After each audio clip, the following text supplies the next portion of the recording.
וזכני לגדל בנים ובני בנים חכמים ונבונים. Shalom ouvracha. Comment allez-vous, Tzadikim? Alors, Moshe?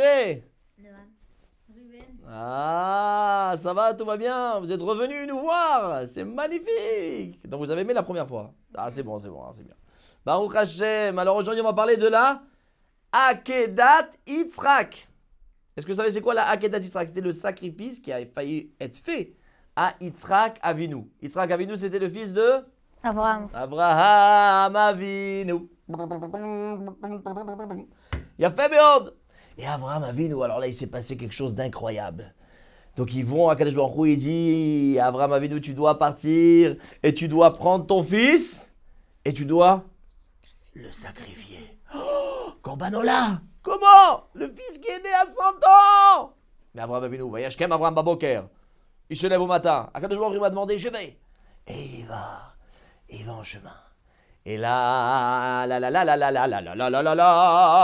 qui vient essayer de l'encourager à ne pas faire cet acte. L'ange.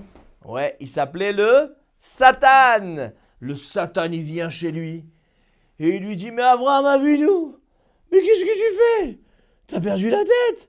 Tu vas pas faire une chose pareille. Mais c'est ton fils qu'Akadosh Baruch Hu, il t'a donné à l'âge de 100 ans et tu vas le prendre et le sacrifier. Mais ne fais pas une chose pareille. Non! C'est pas possible. Tu vas pas l'égorger alors que toi, tu t'es battu toute ta vie. Regardez le Satan, comment il vient. Toi, tu t'es battu toute ta vie. Tu es parti contre tous les idolâtres. Vous savez, à l'époque, les idolâtres, ils approchaient leurs enfants, ils amenaient leurs enfants en sacrifice. Et toi, tu disais, il ne faut pas faire une chose pareille. Ça s'appelait le molech, il a fait. Il ne faut pas faire une chose pareille. Il ne faut pas faire une chose pareille. Et toi, maintenant, tu vas amener ton enfant. Toi, tu vas amener ton fils. C'est pas possible. Abraham Avinu lui dit, Akadosh Baruch Hu, il m'a demandé, je ne pose pas de Question. Akadosh Baruch Hu m'a demandé, je le fais. Le Satan, il voit qu'il n'y a rien à faire avec Abraham, il va se tourner chez Sarah. Sarah, t'as entendu ce qui s'est passé?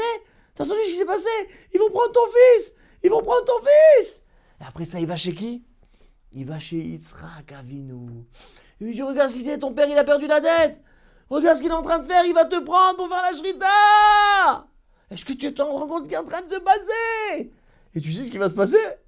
Toi, tu vas mourir. Il va mourir. Yitzhak Avinu, toi, tu vas mourir. Et tu sais ce qui va se passer à la fin? C'est Ishmaël qui va prendre ta place.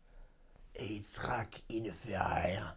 Il dit à Kadosh Baruch Hu, on est avec Akadosh Baruch Hu, Akadosh Baruch Hu, il voit qu'il n'y avait plus rien à faire. Le Satan, c'est Abraham. Yitzhak, ça, rien à faire. C'est du béton. Une émouna en Akadosh Baruch Hu. Une émouna enod milvado. Melech ol haaretz. Akadosh Baruch Hu Oh Melech va. Qu'est-ce que c'est vous encore une fois? Enod Akadosh Baruch Hu Melech ol haaretz. Oh là là. Akadosh Baruch Oh Melech vani avdo. Je suis le serviteur d'Akadosh Baruch Hu, c'est ce qu'il a dit Yitzhak. C'est ce qu'il a dit à Abraham Avinu, ils ont dit ça, je suis le serviteur d'Akadosh Baruch Hu. C'est incroyable. Et ils sont partis, ils arrivent là-bas. Et le Satan n'a pas arrêté comme ça. Il arrive devant.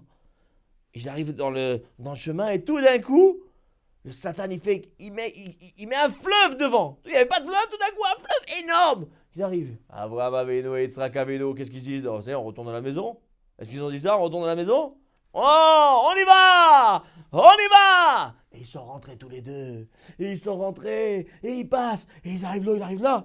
Et là, Akadosh Baruch Hu dit le Satan, laisse le Satan, va-t'en d'ici. Il dit au Satan. Et le Satan s'en va. Et tout d'un coup, le fleuve disparaît. Et il continue. Et tout d'un coup, ils arrivent devant la montagne. Quelle montagne c'était? Comment elle s'appelait la montagne? Moria. Haramoria. C'est où Haramoria? Est-ce que c'est en Alexandrie, en Égypte? Est-ce que c'est aux États-Unis? Est-ce que c'est en Australie? C'est où Haramoria? Qui peut me dire c'est où Har HaMoria? Vous savez c'est où Har HaMoria?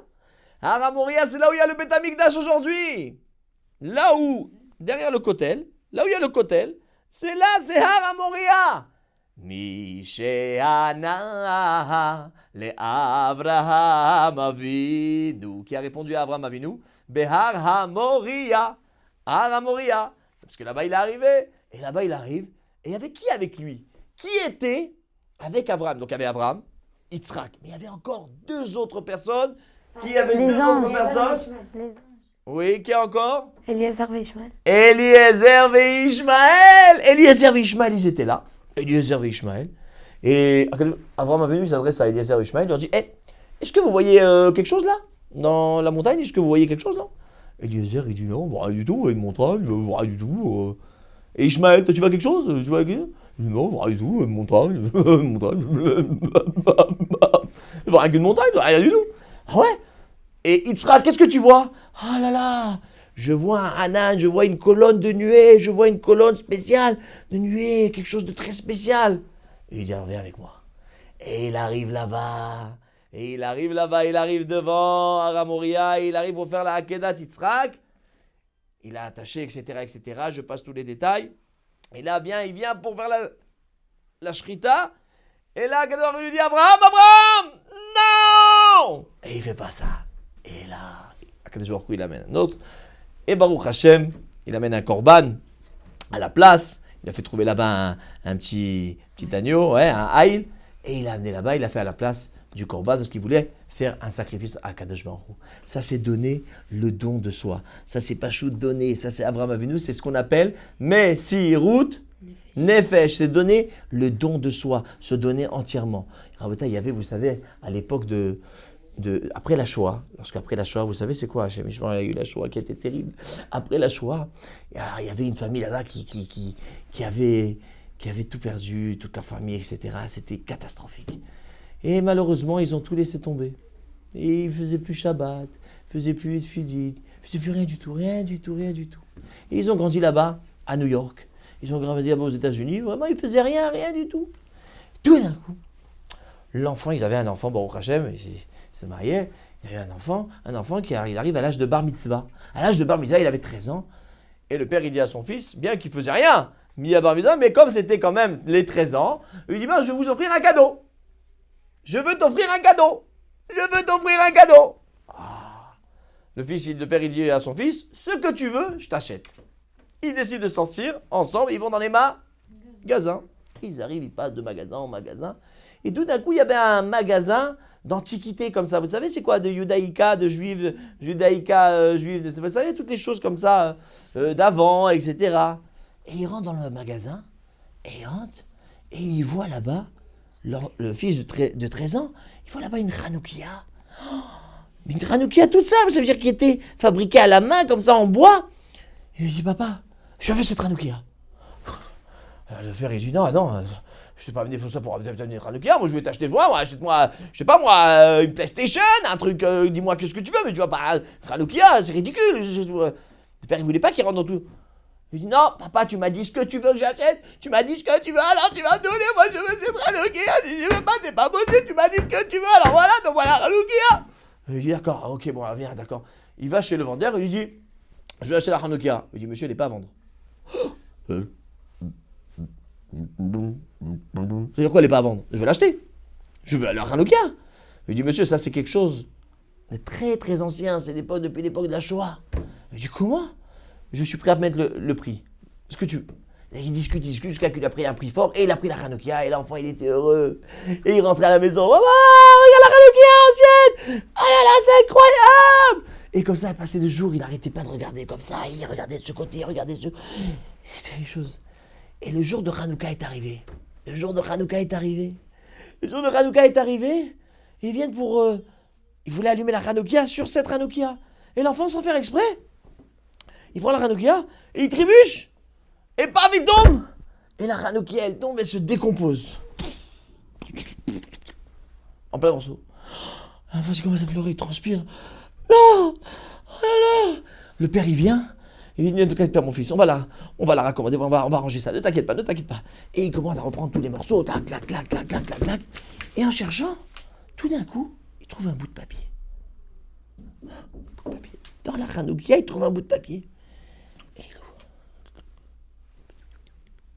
Il ouvre le bout de papier. Et là, le père, il lit un mot terrible. Il lui dit, je ne sais pas, j'ai travaillé sur cette Hanoukia. J'ai travaillé pendant des jours et des jours alors que j'étais dans les camps. J'ai travaillé pendant des mois et des mois pour arriver à rassembler encore un morceau de bois, rassembler encore un morceau de bois, rassembler. Et je me suis fait étouffer. Je ne sais pas, peut-être qu'un jour, ça arrivera à quelqu'un et qui comprendra que j'ai donné ma vie pour cette Hanoukia et de continuer à faire la Hanoukia, de continuer à allumer la lumière de Hanouka, de continuer à faire ça. Et il signe Yehuda Ben Moïse avec son nom de famille. Le père qui voit ça, il s'évanouit. Oh oui, qu'est-ce qui se passe? Il dit, Yehuda Ben Moïse, c'était mon père. C'était mon père. C'est lui qui a fait cette Hanoukia. Et maintenant, où est arrivée cette Hanoukia? Elle est arrivée chez son petit-fils.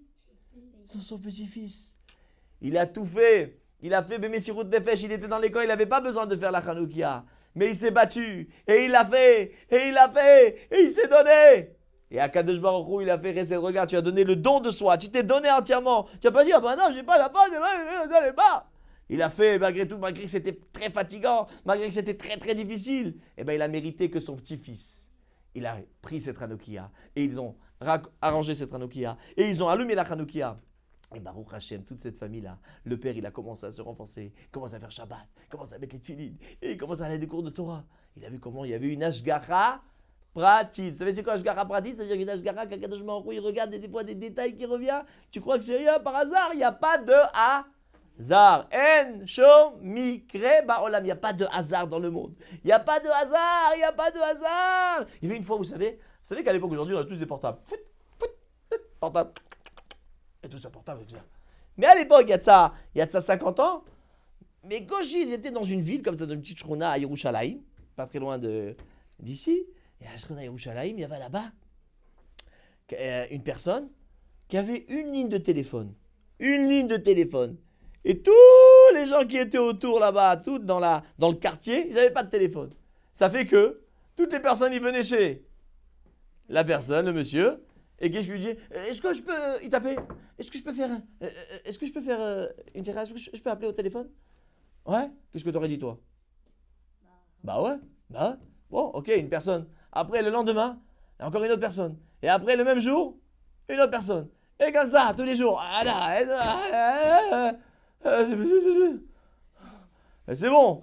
Mais le problème, c'est que les gens, ils venaient, ça prenait 1 heure. Après, il prenait 2 heures. L'autre, il venait, il restait, il prenait son café, il commençait à parler au téléphone. Chez lui à la maison. Il n'en pouvait plus. Il est parti voir le... Parce que dès qu'il y a un problème, qui on va voir? On va voir le Rav. Il est parti voir le Rav. J'en peux plus. C'est pas possible. Il a dit, moi, je dois lui donner. Et j'ai un téléphone, et je lui ai dit, tu viens à 11h du soir, l'autre, il vient à minuit, l'autre, il vient à un truc, j'en ai marre. Alors, qu'est-ce qu'on fait? Qu'est-ce que vous aurez dit, vous? Moi, j'aurais dit, il les fait payer. Il est fait payer, pas mal. Il est bon. Et toi, qu'est-ce que tu dis? Moi, j'aurais mis, il met des horaires. Il met des horaires, bravo. Et toi, qu'est-ce que tu dis? On fait plus rentrer, c'est bon. Tu dis des limites, quoi. Ouais. C'est ça. C'est vrai. Moi aussi, j'aurais dit la même chose. Mais le Rav, il lui a dit, écoute, comme c'était à l'époque, il n'y avait pas de téléphone. Il lui dit, imagine-toi, il y a le président de la République des États-Unis, ouais, Donald Trump, il vient, il t'appelle. Et il te dit, regarde, il y a un Réhouven qui va venir, je t'en prie, accorde-lui un quart d'heure qu'il appelle, donne-lui. T'imagines, il y a Donald Trump qui t'appelle, alors il